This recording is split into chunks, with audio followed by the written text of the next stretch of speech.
Today, June 24th, NASA was forced to cancel a highly anticipated spacewalk at the International Space Station due to a coolant leak in one of the spacesuits. Let's dive into the details of this sudden cancellation and its implications. Hello space enthusiasts, I'm your name, and welcome back to our channel. In breaking news, NASA had to abruptly halt a planned spacewalk just moments before it began. Here's what happened.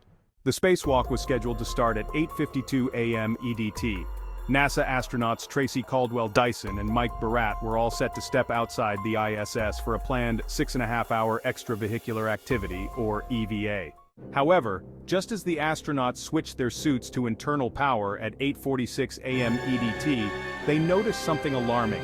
Literally, water everywhere was reported as the coolant leak began to spread inside the hatch. The leak was traced back to a servicing and cooling umbilical, or SCU, on Dyson's spacesuit. The SCU is designed to connect to the ISS airlock while astronauts are preparing for the final stages of the spacewalk.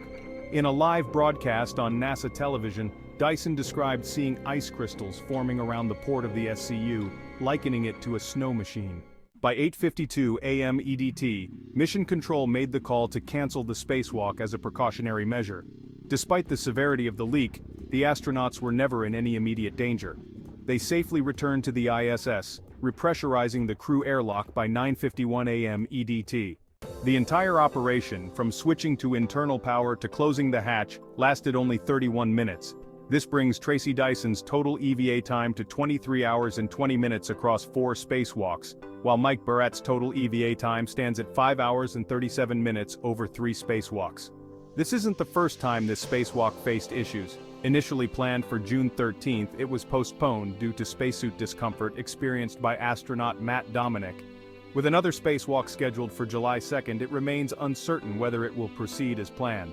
NASA has promised to release more information on their ISS blog soon.